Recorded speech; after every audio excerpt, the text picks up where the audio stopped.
جرم تکذیب پر دھمکی، پچھلی 5 قوموں کی تکذیب کے نتیجے میں ہلاکت سے انذار، ڈرانا، رسول اللہ صلی اللہ علیہ وسلم اور قرآن کی تکذیب کی بجائے تصدیق کا مشورہ کہ نبی صلی اللہ علیہ وسلم کی تصدیق کرو، چہ جائے کہ تم جھٹلا رہے ہو۔ اگر تم باز نہ آئے تو یاد رکھ، اللہ کے عذاب کا کوڑا تم پر بھی ایسے ہی برسے گا جیسے پچھلی قوموں پر برسا، اور 5 قوموں کا خاص طور پر تذکرہ کر کے بتا دیا۔ تو پچھلی سورت النجم میں قوم عاد، سمود، قوم نوح، قوم لوط کی ہلاکت کا اجمالی ذکر تھا۔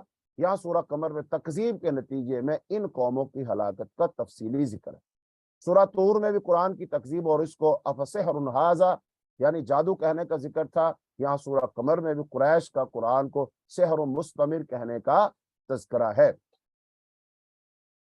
تو لہذا اس صورت کی آیت نمبر 1 سے آیت نمبر 8 میں واقعہ شق قمر بیان کر کے قرب قیامت کی طرف اشارہ کیا گیا کہ ہر نشانی اور دلیل دیکھنے کے باوجود مشرکین مکہ کی ضد اور اعراض پر سخت تنبیہ کی گئی اور انذار کیا گیا، ڈرایا گیا کہ روز قیامت یہ بکھری ہوئی ٹڈیوں کی طرح قبروں سے برآمد ہوں گے اور کٹھن حالات سے دوچار۔ یعنی اب سیرت کی کتابوں میں ایک واقعہ لکھا ہے، وہ یہ کہ مشرکین مکہ نبی صلی اللہ علیہ وسلم کے پاس آئے اور آ کر کہنے لگے کہ دیکھو جناب، ہم آپ پر ایمان لے آئیں گے لیکن ہمارا ایک مطالبہ ہے، وہ پورا کر دو۔ اصل میں تو ذہنیت یہ تھی کہ ہم کوئی ایسا بڑا سا سوال کرتے ہیں ناممکن سا، تو کہ بھئی یہ کر کے دکھاؤ، تو لہذا وہ ان سے ہوگا نہیں، تو جو ان سے ہوگا نہیں پھر ہم کہیں گے بھئی تم کیا رسول ہو، تم تو یہ کام بھی نہیں کر سکے، تم تو یہ مطالبہ پورا نہیں کر سکتے، وگرنہ ہم تو دل سے تیار ہی تھے، ہم تو تمہاری بات مان ہی لیتے، ہم تو مان گئے تھے اندر سے، تم یہ کام کر دیتے ہم فوراً کلمہ پڑھ کے مسلمان ہو جاتے۔ یعنی ان کا مطلب یہ تھا کہ نہ یہ کر کے دکھائیں گے نہ ہم مسلمان ہوں گے، یعنی نہ نومن تیل ہوگا اور نہ رادہ نہ چل۔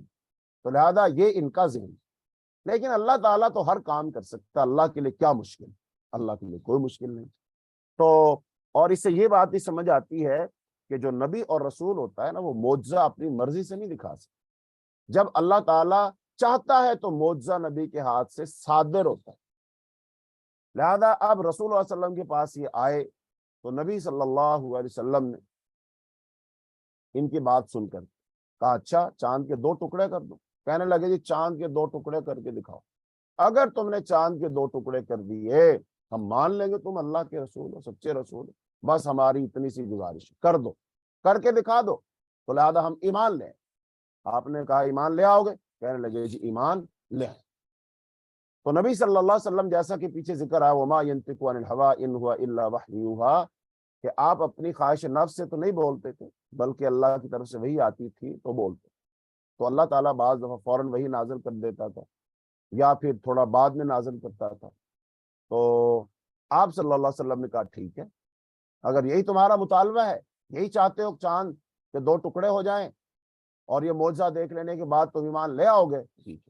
تو آپ صلی اللہ علیہ وسلم نے چاند کی طرف اپنی انگلی مبارک کی تو چاند 2 ٹکڑے ہو گیا اور 2 پہاڑوں پر چلا گیا دور، ایک پہاڑ ادھر تھا ایک ادھر تھا، آدھا ٹکڑا اس کے اوپر آدھا اس کے اوپر، اور یہ اپنی کھلی ہوئی آنکھوں کے ساتھ دیکھ رہے، مشاہدہ کر لیا انہوں نے، دیکھ لیا چاند 2 ٹکڑے ہو گئے۔ لہذا اب آپ صلی اللہ علیہ وسلم نے تو اپنے حصے کا کام کر دیا، اب ان کو چاہیے تھا کہ یہ اپنے حصے کام کرتے، یعنی مسلمان ہوتے کلمہ پڑھ۔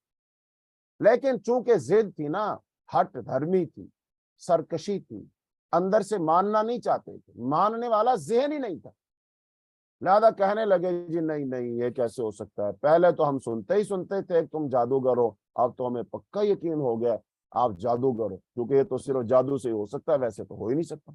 یعنی وہی اعراض، وہی تکذیب، وہی مذاق، ٹھٹھا، اللہ کی آیات کو نہ ماننا۔ تو لہٰذا ایسے لوگوں کو دھمکیاں دی گئی، ان کو تنبیہ کی گئی کہ تم باز آ جاؤ اور اللہ تعالیٰ قیامت کے دن تمہیں قبروں سے نکالے گا، جیسے دیکھتے ہو نا زمین سے چونٹیاں نکل رہی ہوتی ہیں، ایسے تم اپنی قبروں سے نکلو گے۔ تو پھر آیت نمبر 9 سے آیت نمبر 17 میں قوم نوح کی داستان تکذیب سنائی گئی۔ آیت نمبر 18 سے آیت نمبر 22 میں قوم عاد کی تکذیب کی داستان سنائی گئی، اور آیت نمبر 23 سے 32 میں قوم سمود کی داستان تکذیب بیان کی گئی۔ کہ قوم سمود کے انجام سے منکرین آخرت کو خبردار کیا گیا۔ حضرت صالح کو بھی ان کی قوم کذاب الاشر کہتی تھی، اور آج قریش مکہ بھی اسی روش پر چل رہے ہیں۔ قوم سمود کو صیحۃ واحدہ یعنی ایک زوردار آواز اور دھماکے سے ہلاک کیا گیا۔ ان سچے واقعات ہلاکت کے ذریعے قرآن کو آسان کیا گیا تاکہ لوگ عبرت حاصل کر سکیں۔ اور پھر آیت نمبر 33 سے آیت نمبر 40 میں قوم لوط کی داستان تکذیب وہ بیان کی گئی، اور آیت نمبر 41 سے 42 میں آل فرعون کی تکذیب بیان کی گئی کہ آل فرعون پر اللہ تعالیٰ کی گرفت کا تذکرہ کیا گیا۔ طاقت کے نشے میں مست فرعون کے انجام سے مشرکین مکہ کو ڈرایا گیا کہ اپنی عسکری طاقت پر نازا حکمران فرعون کو اس کی فوج کے ساتھ عزیز و مقتدر کی پکڑ میں جکڑ لیا گیا۔ تو جب اللہ پاک نے فرعون کو پکڑا تو پھر اس کے کام نہ تو اس کی فوج آئی، نہ طاقت و قوت، نہ وسائل و اقتدار، کچھ کام نہیں آیا۔ اے مشرکین مکہ، تم تو چھوٹی چھوٹی سی سرداریوں اور قبیلوں کے سردار ہو، تمہارے پاس ہے ہی کیا؟ لہذا وہ فرعون تم سے اتنا بڑا اور اتنی بڑی سلطنت، طاقت، قوت کا مالک تھا، جب وہ اللہ کے عذاب کا مقابلہ نہیں کر سکا تو تم کہاں سے کر لو گے؟ لہذا اس کے غرق ہونے سے، اس کے عذاب کا شکار ہونے سے عبرت حاصل کرو، اور تم حضرت محمد صلی اللہ علیہ وسلم کی رسالت و نبوت کو مان لو اور شرک کو چھوڑ دو، توحید کو اپنا لو، اور قیامت کے دن پر پختہ یقین کر لو۔ آیت نمبر 43 سے آیت نمبر 55 میں قریش کی شکست کی پیشگوئی کی گئی۔ اے قریشیوں، تم اپنی طاقت، قوت، افراد، اپنی سرداریوں، اپنے وسائل، یہ سب کچھ رکھنے کے باوجود ان قریب تم شکست کھا جاؤ گے، ہار جاؤ گے، ہلاک ہو جاؤ گے، تباہ و برباد ہو جاؤ گے۔ تو سوالیہ انداز سے قریش کو سمجھایا گیا کہ ماضی کی ہلاک شدہ قوموں کے مقابلہ میں تمہارے رویے مختلف ہیں، تم بھی رسول کی تکذیب کر رہے ہو، کفار اپنی جمعیت کے باوجود شکست کھائیں گے، مجرمین کو آخرت میں عذاب ہوگا، دنیا میں بھی عذاب الہی سے وہ دوچار کیا جا سکتا ہے، جیسا کہ پچھلی 5 قوموں کا ذکر کیا گیا۔ وَلَقَدْ أَهْلَكْنَا أَشْيَاعَكُمْ کے الفاظ سے بتایا گیا کہ ہلاکت کے لیے اللہ تعالیٰ کا قانون ہر زمانہ میں ایک جیسا ہی ہے۔ متقین کے لیے اخروی انعامات کا ذکر کر کے مسلمانوں کو تسلی دی گئی کہ ملک مقتدر کے نزدیک انہیں سچائی کا مقام حاصل ہوگا۔ لہذا مرکزی مضمون یہی تھا کہ تکذیب کے جرم میں، جھٹلانے کے جرم میں 5 قوموں کو مختلف طریقوں سے ہلاک کیا گیا۔ تاریخ ہلاکت سے عبرت حاصل کرتے ہوئے تکذیب سے بچو، ورنہ تمہیں بھی ہلاک کیا جا سکتا ہے۔ کافروں کی اتحادی قوت ہزیمت و شکست سے دوچار ہو کر رہے گی۔ آگے سورہ رحمان ہے، یہ مکی صورت ہے، 78 اس کی آیات ہیں، اور اس کا مرکزی مضمون یہ ہے کہ آلاء اللہ یعنی اللہ تعالیٰ کی نعمتوں کی تصدیق کرنے والے کے لیے آخرت میں اللہ ذوالجلال والاکرام ہوگا، اور تکذیب کرنے والے کے لیے ذوالجلال ہوگا۔ قرآن کی تعلیم کے علاوہ آفاق و انفس کی نشانیوں پر غور کرو، آخرت کے عذاب و ثواب کے قائل ہو جاؤ۔ تو اب یہ جو صورت ہے سورہ رحمان، تو پچھلی سورہ قمر میں بار بار تکذیب کا ذکر ہوا، 5 قوموں کی تکذیب کی داستان سنا کر ان کے انجام سے ڈرایا گیا۔ یہاں سورہ رحمان میں انسانوں اور جنات دونوں سے بار بار یہ سوال کیا گیا کہ وہ اللہ کی کون کون سی نعمت کی تکذیب کریں گے، کون کون سی اعلیٰ کی تکذیب کر سکتے ہیں۔ پچھلی سورہ القمر جلالی تھی، یہاں سورہ رحمان میں جلال و جمال کا امتزاج ہے اور جمال غالب ہے۔ دوزخ اور اس کے احوال کا ذکر صرف 4 آیات میں ہوا، جبکہ آخری 31 آیات میں انعامات کی تفصیل بیان کی گئی ہے۔ تو سورہ رحمان میں 30 سے زیادہ مرتبہ آیت ترجیح فَبِأَيِّ آلَاءِ رَبِّكُمَا تُكَذِّبَانِ کا ذکر ہے۔ اس صورت میں 30 سے زیادہ مرتبہ آیت ترجیح کے ذریعے انسانوں اور جنات کے مردہ ضمیر کو تکذیب یعنی جھٹلانے سے بچنے اور شکر گزار بننے کی دعوت دی گئی ہے۔ اور بعض مفسرین نے اس لفظ کی یعنی اعلیٰ جو ہے، لفظ اعلیٰ فَبِأَيِّ آلَاءِ یعنی نعمتوں، تو اس لفظ کی لغوی تحقیق کر کے یہ بات ثابت کی ہے کہ اس لفظ کا مفہوم صرف نعمتوں تک محدود نہیں، بلکہ اس میں نعمت، قدرت، طاقت، عجائبات قدرت،